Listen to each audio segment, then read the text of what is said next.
Hi, my name is Dan Chan, and you've been listening to Your Beautiful Day on the Gratitude Radio Network.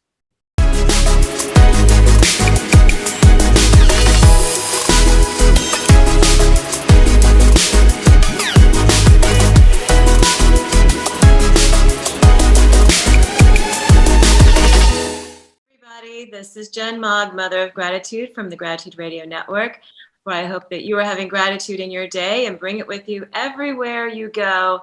And today, there's something a little bit more magical in the air with gratitude. We have with us an amazing, amazing guest. And I can't wait to bring him in. But before, I want you to say hello to my co-host, Neil Haley. Hey, Neil. Hey, what's going on, Jen? Excited about our guest, and I hope he doesn't make me disappear. We'll keep you. Pearl, we've got magic today. Magic is in the air. Hey, everybody. I'm so excited for today. This is going to be a fun show. I love magic. I love everything about magic. My son, when he was younger, he said he wanted to be a musician. So everywhere we went, we had to buy magic tricks. So I'm excited to have our guest. Go ahead and introduce him, Jen. Oh my gosh. Well, when I was a kid, everybody just wanted me to disappear because they were so much older. But actually, our guest today has done so much with his life. He is called the Billionaire Magician, and he is amazing, often performing at the exclusive Magic Castle in Hollywood and for many corporate events. Welcome to the show, Dan Chan. Thank you, Jen. Thank you, Pearl. And thank you, Neil, for having me. Absolutely. And you already told us off before we went on live that you have a trick for us. Yes. So if you go over to our YouTube channels for all our hosts, you'll probably see this live. So that way you can actually understand what we're doing. But Jen, I wanted to ask, what are you most grateful for? Because you are the host of the Gratitude channel. So what is the thing that you're most grateful for? Where I am in this life. Where you are. Can you be a little bit more specific? I would say more specific. At this moment in time in my life. Just being in the moment at this point in time. Mm-hmm. Yes. That's really important that we be in this moment, because sometimes life rushes us by because we're doing so many things. But I did want to show you right here that this moment, at this moment, is what I wrote down. And that is what we call virtual mind reading. And I have pivoted to the virtual environment. For those of you who are just listening to the audio of this, I revealed exactly what she said. I wrote it down beforehand. And that is what we call mind reading. Wow, I want to read your mind about when you talked about Google Ads after the show, but there you go. And I could read it now and say, we're fine. But Dan, oh, wow, I'm just blown away. So let's do one more before we talk about the marketing and all the other aspects of gratitude. So, Pearl, in a moment, I'm going to ask you to think of a playing card, any playing card at all. Just think of any playing card. Name it now. 5 of spades. 5 of spades. Interesting that you said 5 of spades, because often people think of the ace of spades, which would be too obvious. But I wanted to show you that I have right here a card that has 5 marked on it, and below that a spade. So that must mean that that is the 5 of spades. Wow. Impressive. Oh my goodness gracious. Dan, manifest me a man. Manifest me my soulmate. Can you bring him in? Can we bring him in? He's lost. He's lost. Let's discuss that a little bit later. I think you need a personal consultation to talk about what you do and what this ideal person looks like. But let's broadcast that. What does he look like, Jen? Well, he's taller than me. He's taller than you? Okay. He's taller than me. How tall are you, Jen? 5'2" on a good day. Okay. Oh, wow. He's not lost. Yeah. You're just trying to narrow him down. He's not lost. Jen, Jen, are you picky, or is it just 5'2"? There's got to be a lot more to that than that. No, there's a whole list of being an actor and artist, and Oh, that's great. That's Somebody that great. understands my brain and how it works and all the wild ways. But I want to ask you, I mean, I grew up in a very magical type of way. How did magic enter your world growing up that brought you to where you are? Yeah, I think the stories that connect, you never know looking backwards how those dots connect. Because my friend Ralph from Join Up Dots, the podcast, he said some things that were so poignant. I couldn't line everything up until looking backwards. So for me, it was small events like watching Copperfield on television, going to the theme park and seeing the local magician, and then meeting the best of the best, the greats like David Blaine and Chris Angel and Copperfield and all the guys behind the scenes from those guys.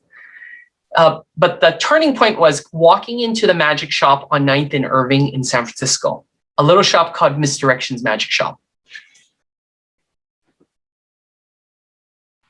Wow. Good, Pearl. We can't hear you, but go ahead. Sorry, I said Misdirections Magic Shop. What a name for a magic shop, right? What's a cool name. So I want to know, I have a question. That is, what is the craziest read you've ever done? Read or gig? Yeah, like mind read. What's the craziest mind reading you've ever done? Yeah, there is a lot. I that same effect, you would not believe what people have said.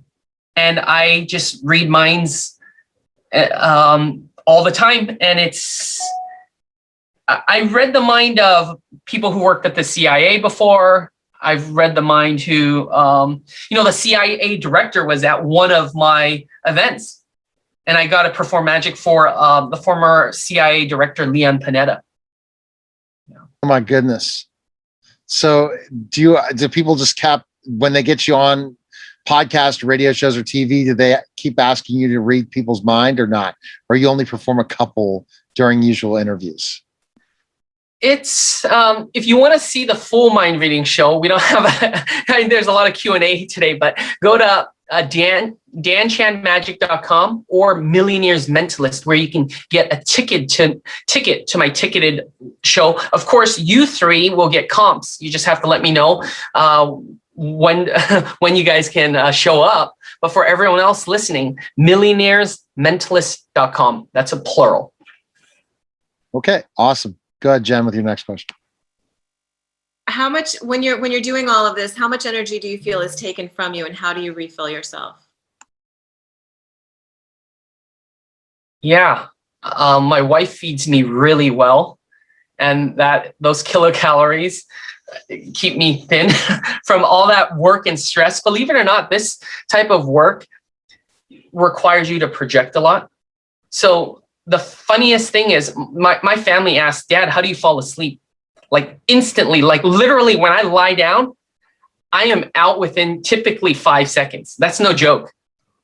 Like my brain literally shuts down because I'm recouping and I'm waking up like sometimes 4 a.m. or 5:30 a.m.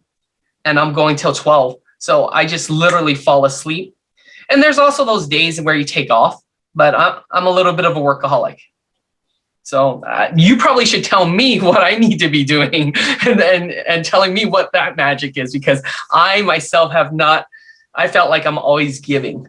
I think I'm going to be on 5 Zoom calls today, and I just got off one literally 2 minutes before I jumped on here.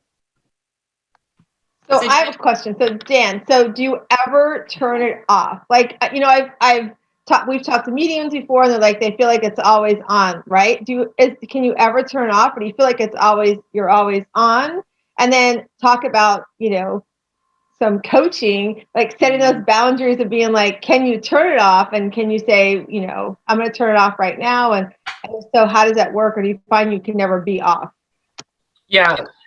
You just have to disconnect from either your Wi-Fi or turn your computer off, or you turn off your Zoom, or you disconnect everything. It's mainly when I'm starting to talk to people, I turn it on. But I realized that my local people, I used to go to, the reason why I'm so successful is when I went to the dealership, they knew I was a magician. I would show them magic, and I would do everything around magic. And this is what Jeff McBride, one of the top guys at Magic, said, you just have to do it all the time and you'll get good at it.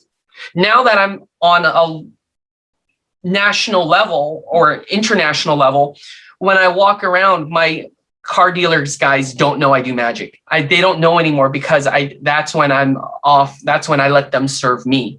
But before I was pitching everyone, just like pitch, pitch, pitch. So biggest way to turn off for me is going to Catalina and spear fishing. I love windsurfing. I love indoor skydiving. And when I'm doing that, I'm doing activity. And to me, those activities keep me going. And Catalina is a great place to do that. I love Catalina when I lived there. How long did you live there, Pearl? I was in California for over 12 years. Okay. I worked at a camp called Campus by the Sea, and it was a Christian camp out there. But I also, lately, I've just been going there by myself to Avalon and renting an Airbnb. And when I'm there, I'm in the water. All work is off, at least for 8 hours. When I get back to my Airbnb, I'm working a little bit, but at least I've turned off for a while and I've gotten away from that media. So it's just really good. I find that I need a monthly vacation, if not every other month, because of the amount that I'm always on. I just need a monthly vacation. And I was just and I do a lot of work vacations too. I did an event where the client offered to pay my hotel and food and even treat me out to skiing in Huntsville, Utah for performing half an hour. And that was just a really cool event that we did recently. Wow. So you're doing events outside, not just virtual anymore. You're starting to travel soon. I've done about 350 virtual events. And then I've done about maybe 11 or 12 live events since March. So virtual looks like a continuing trend. And that's why you see me doing this big push. I reached out to you, Neil, and I'm reaching out to a lot of people because I think that's the biggest market out there, virtual right now, because of the global reach. Yeah, global reach is an awesome thing. I've seen the global thing going global, and it's an interesting perspective to think about it, and not just the United States form for my business as well. So I understand completely. All right, Jen, next question. I love that. Thank you, Neil.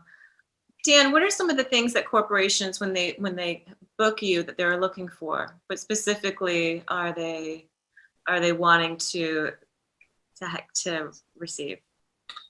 I'm the brand ambassador and representative. So I'm thanking their staff on the behalf of the manager. I'm giving them something different, but not only that, I'm giving them connection, because there's certain questions I'm asking in there that no one else can ask. Like, would you eat a rattlesnake? Or some things like that. Weird questions that relate to me, but also get the, like the icebreaker type questions. And those integrate because when I flip over a card, it says yes or no. And I know without a shadow of doubt what they will say, or that's at least the illusion of what happens. And I nail it every time. And that's such a great conversation starter, asking someone, would you eat a salmon heart while still beating? You never hear someone talk about that in a magic show, but when it's integrated and the guy nails it 100% of the time, that's pretty interesting. That's wild. So let's go back for a second to what Neil was asking. So when COVID came and you had to make the shift, did you find it was a hard shift for you to do to connect with your audience over Zoom? If you're listening to this, I'm holding my head like this. The Hustle wrote an article about me when people started picking things up, but hopefully in the show notes we'll be able to include it. I was on CNBC, featured twice last year, but the first one was just talking about how I lost 8K in 1 week, and my family hated it. They're like, "Oh, why did you tell everyone that you lost, money?" And I'm like, "Well, I'm just being authentic. I'm getting any press that I can." But that came into I told another reporter, "Hey, this is what's changed. I lost 8K in this month as reported on CNBC, but this is the possibilities." And then I started getting all these media mentions, and I'm like, well, I'm loving this platform better than live shows because I can give my clients the most value. Because I have a theater behind me that's beautiful. You can see this beautiful set behind me. Right. I can't normally do that when I'm doing walk around magic. Copperfield wouldn't go out of his theater to do some small events, but now we all have the opportunity to have our own theater. And to me, that was a powerful thing. But when I started telling people that story of no driving, no arriving an hour early, no setup time, which usually takes a lot if you're doing a big production, and then an hour driving back, that's 4 hours of time. Now I literally jump out of bed 10 minutes before the show, we run some music, and by the time this thing is over, I'm back with my kids. Mm-hmm. And I have more time to do, and that's how we've been able to do 12 shows in a day, 52 shows in a week. Wow. Yeah. So that's got to be exhausting, man. I mean, the virtual world has made me more exhausted, or you don't miss traveling. I'm using all that. Well, what was exhausting before was yelling at the guy in front of me to like move a little bit faster, or like turning and be like, heck, this guy just cut me off. To me, that was exhausting. Now it's, how can I add more production value? How can I design a set? And to me, that feels a little bit less exhausting. It's exhausting giving energy. As you can see, I'm a high energy person, but people are attracted to that energy. Like they're like, oh, you're the most exciting person in the room with the energy you exude, because you're smiling while you're talking. You've ever heard that sales thing, always smile while you talk? When I'm off, my cheeks hurt, like my cheeks relax, and I'm like, oh man, I can finally do, relax. But I am truly enthusiastic about this venue and this platform. So I really am smiling from the heart, because I made it. And with everything that I know that's happened to many of us, we all need a glimmer of hope. I love that. I think that was such a powerful statement. Everybody needed a glimmer of hope, and I remember traffic in LA, so I can totally relate to what you're saying, Dan. And so, given that glimmer of hope, be able to do more shows, and now you're doing global, right? So, are you through all of that? What's been your biggest takeaway from everything over the last year has brought you? I should have focused bigger before the pandemic. You got me in the pandemic to reset my mindset, but sometimes it's a traumatic event that we have that realizes we need to kick our butt into gear. For example, I would never have tried posting to Instagram and TikTok and all these other places if it wasn't for the pandemic, because we were going through a rut. So you have to say, hey, I'm going to survive. I'm going to do it for myself and my family. And I'm going to do it for the people who are depending on me, but provide value first by doing, for me, it was doing these free shows. For you guys, it's you bringing people on and connecting people, and other people want to hear inspirational stories. One thing is, he who tells the best story in life wins. And that is taught to me by a magician. And often magicians hide behind a trick. But I think the metric of success is, can I do as little magic as possible and still be engaging? Because you notice, right, but when I first started, I did 2 effects, but we're still having a conversation. And that's the thing with most magicians, is they're that geeky person. They're hiding behind it. And often we're not vulnerable enough. Why are you guys not so vulnerable? I mean, I know you're afraid of people stealing your signature stuff, but isn't there a level of vulnerability that brings you closer to the audience? Yeah. But the thing is, you can't steal my stories. So even though you might steal one aspect of it, there's like a whole routine. And by the time people are stealing everything that you're doing, like people probably are doing that, they themselves know who they're stealing from. That's when you become Elvis famous and Marilyn Monroe famous. But then you're telling people, hey, these guys are the guys copying me, when they are copying you. You can just take credit for that, saying, hey, all the best have come through me. And that's when you start launching your coaching program. But most people are like, oh, I'm going to hide. And then they let us shirk themselves. Hey, this is who they are. Steal from other industries. Don't steal from your own industry. When you play in that industry, everyone feels like you're competing against the same people. Neil, you don't feel like you're competing against me, because I've been on the show once. I'm not going into podcasts. I'm not going into radio. But when you go into a different dynamic, often you're talking the same shop talk, and you feel like you're a competitor. In some instances, competitiveness can help grow you, right, Daniel? Yeah. And competition is good for the customer. And if you think of the customer first, you're always going to succeed. because the customer might not see one magician, they'd rather be with another magician, but then that same counterpart will find their audience and you'll find yours.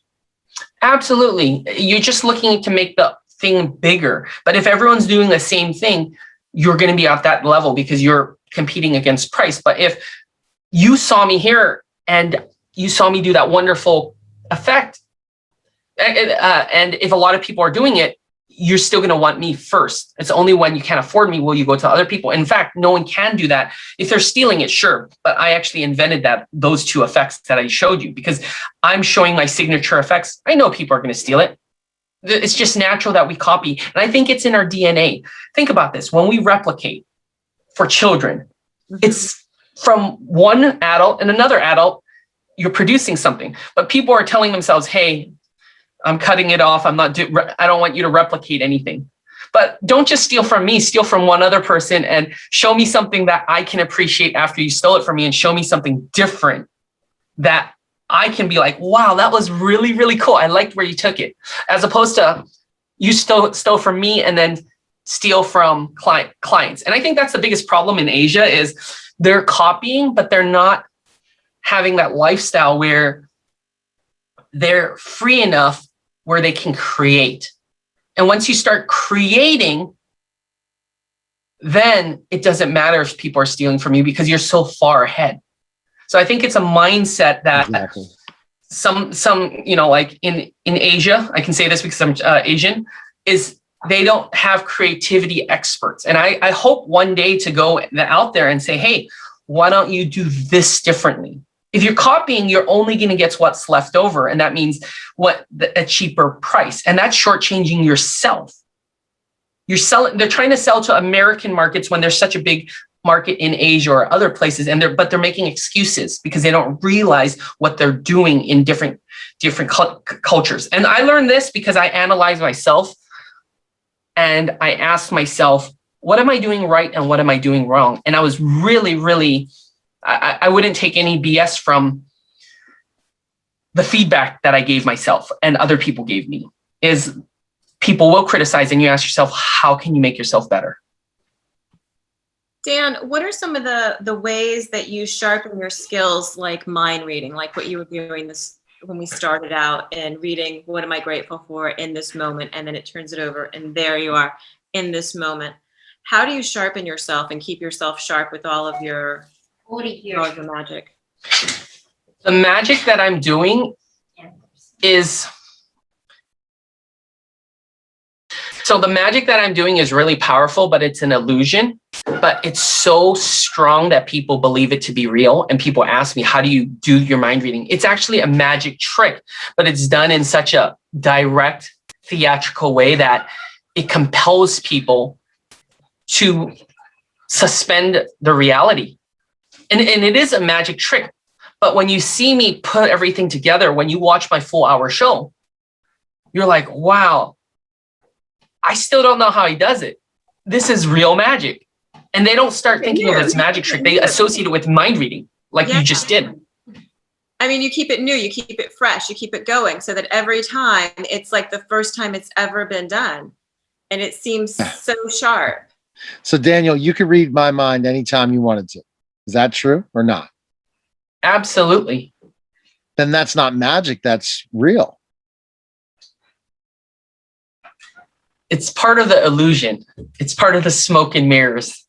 And it's part of the mystery. Like, for example, in a moment, I'm going to ask you all to repeat after me. 10, 14, 16. 10, 14, 16. 18, 22, 24. 18, 22, 24. Let's try that one more time. 18, 22, 24. 18, 22, 24. Name a vegetable now. Broccoli. Cauliflower.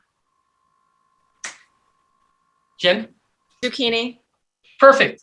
That lets me know a lot about who you are. And it also lets me frame certain things as well. What are we framing? Let's see what he's doing. I'm so excited. Okay, so with that, I can understand where you're going, and let's do this real quick. in a moment, you are going to choose a book. You will either choose Totally Free Will or Preserving Mystery. There's $100 on the line right now.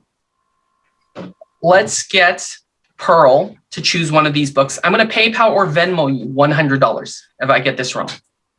Which book would you like? Totally Free Will. There is no such thing as Totally Free Will, and that is why I wrote, you will choose this book.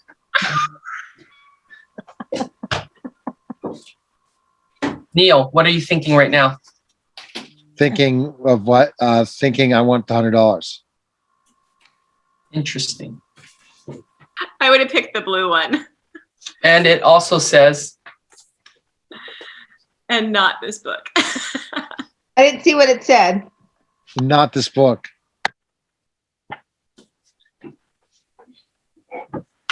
so let's go one step further. Pearl, name any two-digit number between 1 and 50 with both digits being odd and both digits being different. You lost me. Neil, go ahead and do that. Say it again. Repeat. Number between 1 and 50 with both digits being odd and both digits being different. I got it. I got it. Go ahead.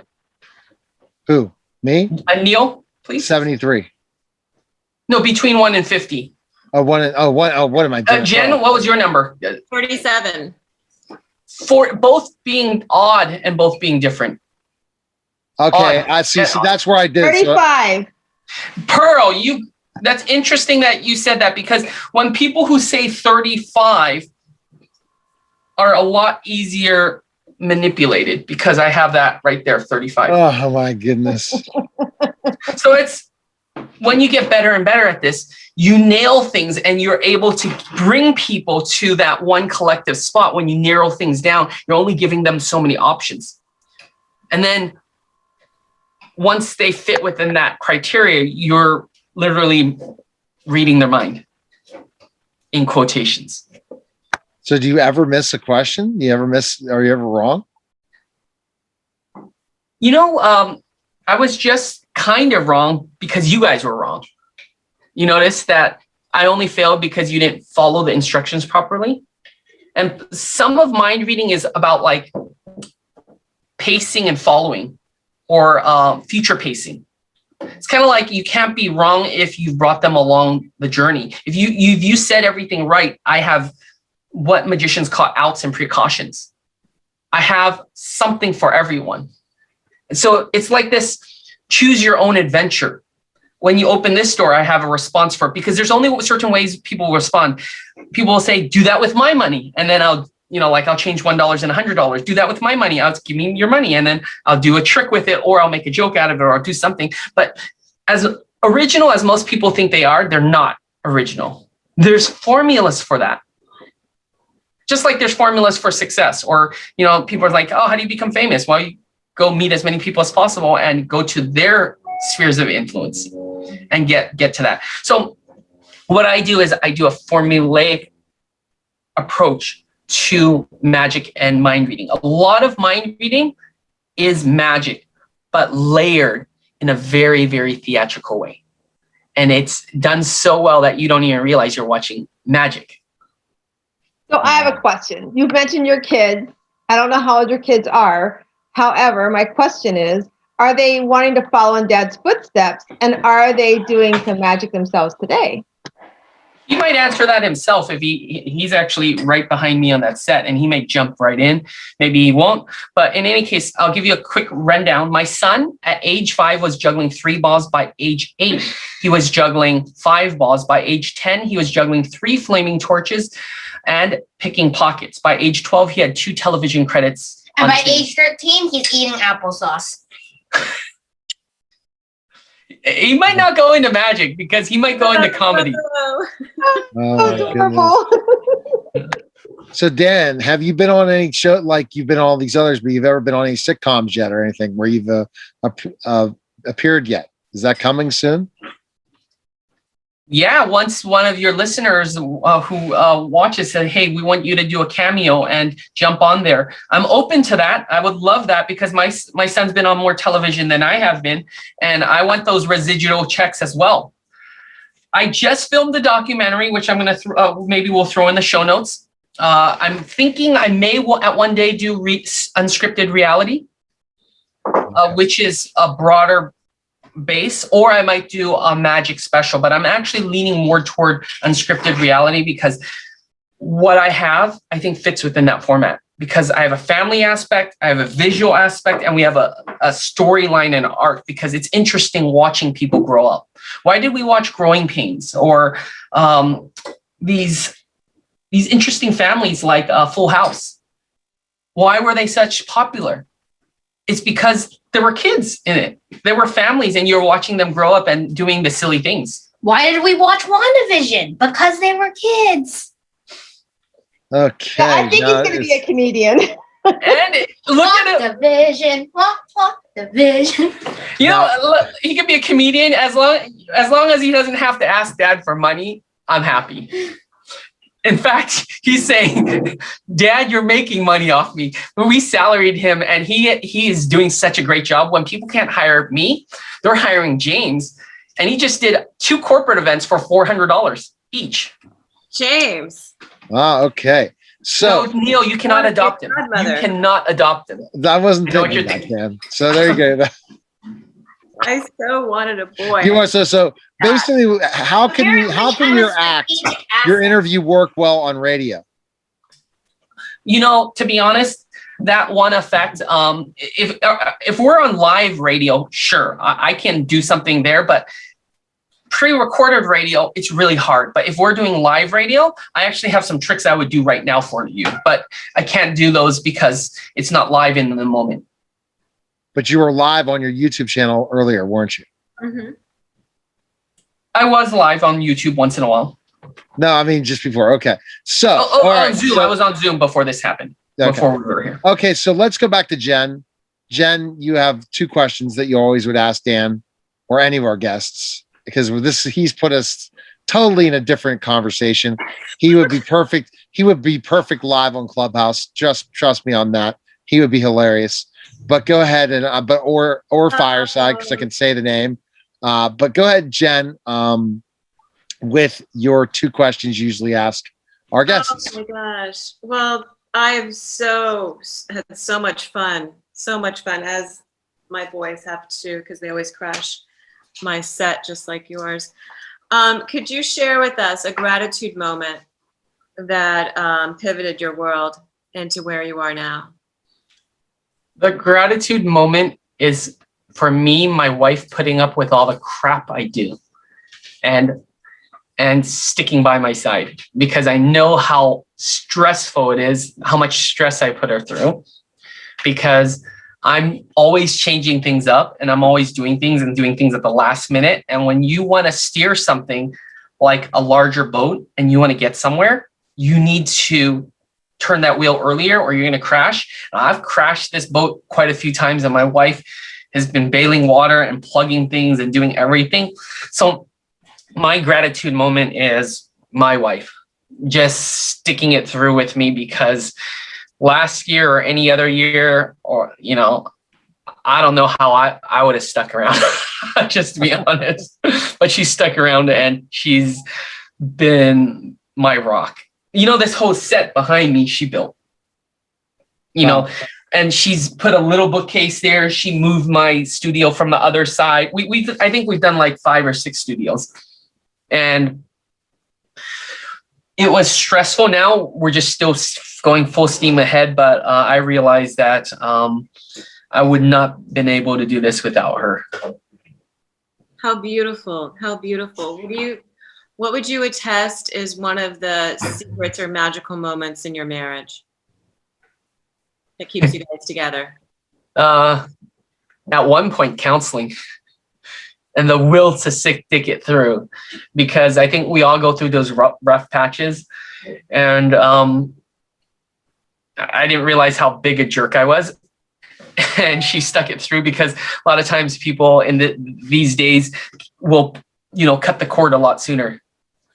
And that is just, that's part of it as well. Yeah. Thank you so much. Thank you, thank you, thank you. I so appreciate you being on the show. And where can they find your information and book you for their events?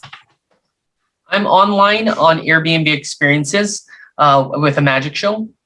Right now the show's called Powerful Magic and Mind Reading, but the show changes quite often, so it may be under something different. But if you go to Dan Chan Magic or millionairesmentalist.com, and that's millionaires plural, you can see a sample of our virtual work, which we're really proud of because this is really cutting edge stuff. This is stuff that people don't see. It's not your typical doves or rabbit from hat or linking rings.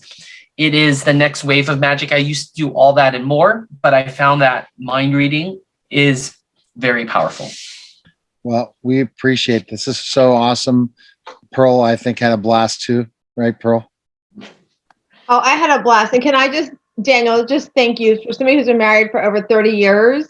I just love that you are so vulnerable and honestly answer that question. And thank you, because not many men will answer that question the way you did. So thank you for being honest and letting us see that vulnerable side of you. Yeah, thanks. That is beautiful. Well, Neil, do you have anything else? Not at all. Just take it away, Jen. Awesome, awesome. I have to thank you, Dan, for being on our show and for just a beautiful podcast. Sorry, no. My cat's name is No because it just does no things. I didn't have a name for him for like a month or so, and I just kept going, no, and then I realized that's his name. That's what he responds to. That's great. So No and I. So you've been listening. For everyone that's listening with us and watching our show, I just hope that this has been such a magical moment for you.